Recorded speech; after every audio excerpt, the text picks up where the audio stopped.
Hearing your name called by the commissioner on draft night is a moment that marks the dreams of basketball players coming true, as they officially made it to the NBA in that moment, and their journeys as professionals can then begin.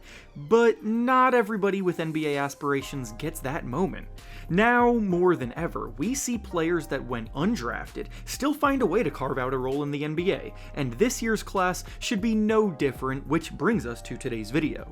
Today we will be discussing 5 players that went undrafted this year that I believe still have a skill set that can stick in the NBA, and down the line may be able to prove everyone wrong. Before we start though, it turns out a good amount of you watching right now aren't even subscribed to the channel, so if you enjoy the content, consider hitting the subscribe button, as not only does it help out a ton, but it also very much appreciated. Now with that being said, let's begin. The first undrafted player we'll be discussing today that I believe has the skill set to prove everyone wrong down the line is Dixon from Villanova. I'm not going to sit here and act clueless about why he went undrafted. In fact, it's quite obvious why. Dixon is a 5-year senior, he's 24 years old, and he's really not very athletic at all. When it comes to being drafted, those are 3 things that pretty much always kill your draft stock. However, the league is starting to shift away from going all in on raw athleticism, and you're starting to see the slower, highly skilled players get more incorporated into rotations because they're the ones who actually know how to win, and Dixon is one of the few remnants of the Jay Wright era of Villanova basketball, where winning was all they did, and grooming quality NBA talent was Jay Wright's bread and butter. Dixon led the entire country in scoring this season, putting up 23.3 points per game, and he did it while also being absurdly efficient for a volume scorer, making 45% of his shots and 41% of his threes. He is an overwhelmingly strong power forward that scores with ease from all 3 levels. He's as fundamentally sound as it gets with his footwork and ball handling. He has a silky smooth shooting stroke, and with NBA teams typically looking for power forwards that can space the floor, Dixon may be the best at it in the entire class. Of course, there are real concerns about who he will be able to defend at the next level, but for someone who likely wouldn't be playing big minutes anyway, his offensive skill set is definitely valuable. He signed a 2-way contract with the Los Angeles Lakers after going undrafted, so for a team in desperate need of front court depth, there is a path to real minutes there for him.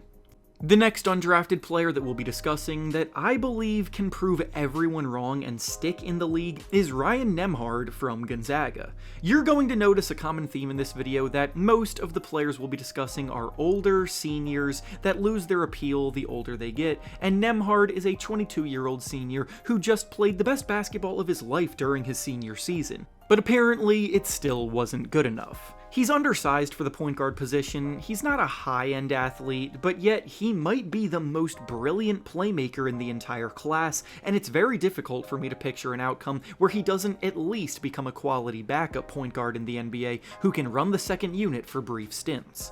Nemhard is a truly special passing talent, and just led the country in assists per game, dishing out about 10 assists per game, with an assist-to-turnover ratio of 4, which is unbelievable. His head is always scanning the floor, watching where and when his teammates will be open to hit them with a dime for an easy bucket. He's a masterful operator out of the pick and roll, he pushes the pace in transition, and on top of all of that, he's a 40% shooter from 3, so when he does need to settle for a shot himself, he's very reliable in doing so, and for the point guard position, basketball IQ and playmaking are arguably the most important skill sets you need to play winning basketball at the next level, and he has it.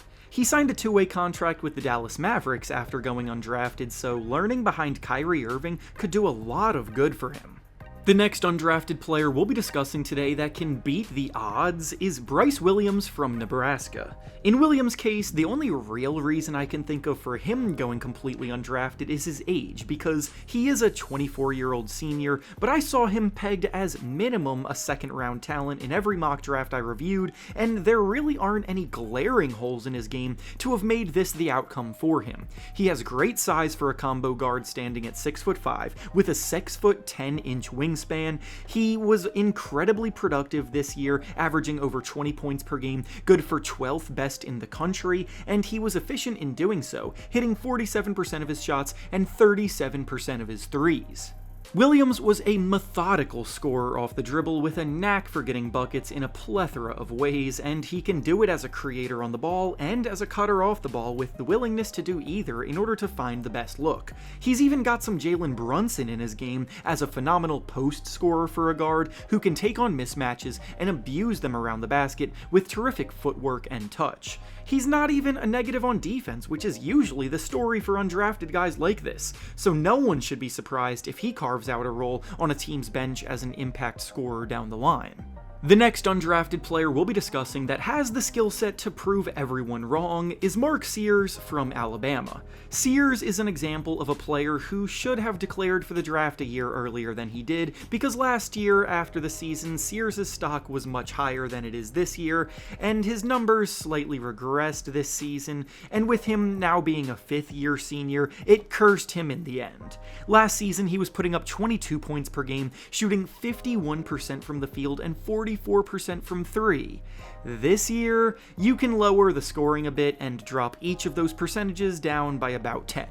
He's been one of the most productive players in the country for 4 years now, though, and is still probably one of the most talented pure scorers in the entire class, despite a few worrying limitations. He's an incredible ball handler who uses his lethal speed to size up defenders and work them until he finds an angle to blow by them and get to the rim. He's always a threat to pull up from three, so defenders being wary of that allows for more blow-by opportunities, and he does work very hard on defense despite being undersized in stature.